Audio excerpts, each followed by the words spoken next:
if you come to Glasgow, most people are going to have an opinion on the M8. To be different, I'm going to have a look at some of these bridges and how you get around the city centre without using that. For those who don't know where we are, we're overlooking the famous Bridge to Nowhere in Anderston in Glasgow. Only it's no longer a bridge to nowhere because it's actually been finished. Once upon a time there was no way to cross the motorway here except by going all round the houses on the level, but this has now changed, so why don't we go and have a nosy round and see what it looks like. So one important thing to remember is that they're all shared paths. Sustrands have done these, so they're not the best, but they opened up a route that didn't exist, because for many years you may know that these bridges were unfinished, they didn't go anywhere because of unbuilt residential regeneration plans as part of the motorway construction. But you got to remember, if you do what I do and you get in the way of people when filming, you're going to get turned to clear it off. So if you're walking across these, just be a bit self-aware.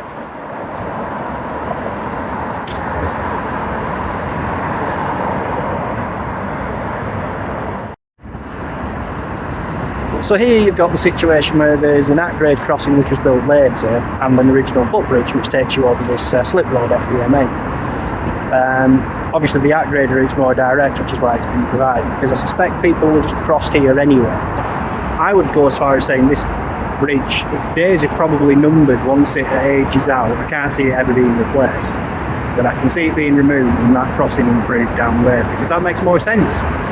Also, it wobbles like mad when you walk across it because it's a very lightweight construction, and the amount of traffic going under it and all the other vibrations caused by passing vehicles. But yeah. Also, can we just take a minute to point out that Glasgow has a low emission zone as well? So why is Manchester still not got one? Why are we messing about?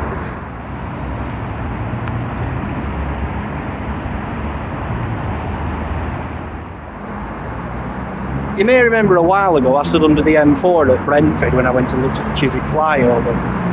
Very similar late 1960s design she, isn't it? It's that sterile concrete underneath an overpass.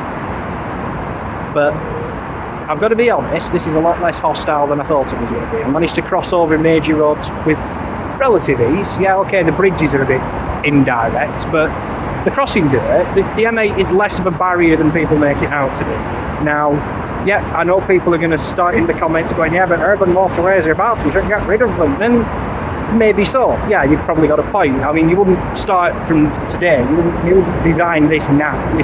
This wouldn't fly in the slightest. Nobody would seriously turn around and say, stick a motorway through the absolute centre of a city anymore. That's just not going to happen. But this kind of makes Glasgow in a way. This is an icon of the city, whether you like that or not. When you say to people about Glasgow, a lot of people say, oh, it's got that motorway through the middle. I mean, it is something that makes the city stand out. And let's be honest, I'd rather the traffic was on that than on the grid in the absolute centre, because it's busy enough in there without dumping the motorways with traffic onto it as well. As I said, the Scottish Roads Archive are your friends for this. You should be reading their website and having a listen to their podcast. They've got some fantastic information.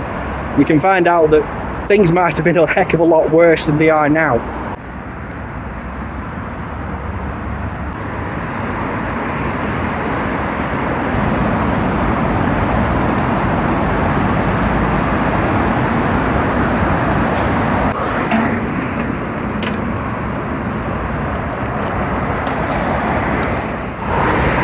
The space down here, you could widen the footpath out here and create a bi-directional cycleway and still have room for traffic.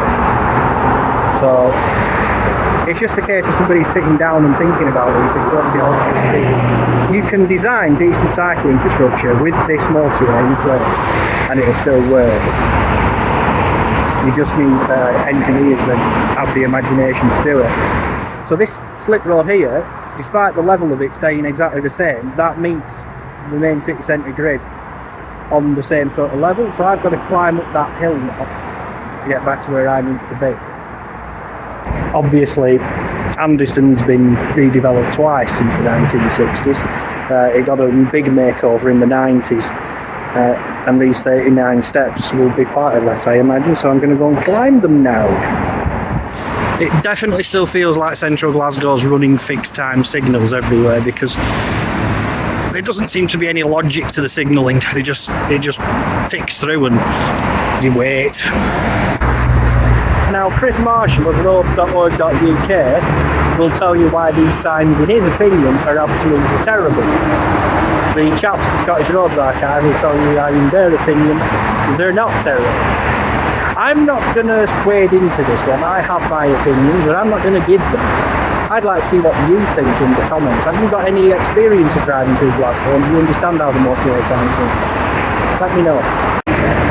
One clever little detail of these signs, see that door? Maintenance crews can just go and sit in there. It's all enclosed, which allows them to mess around with the electrics without getting out exposed to the elements, and also you don't need to close the lanes underneath. Well, given the fading light, I think that neatly wraps up this little walk and talk around the fine city of Glasgow. I will catch you next time. Take care of yourselves. Bye bye.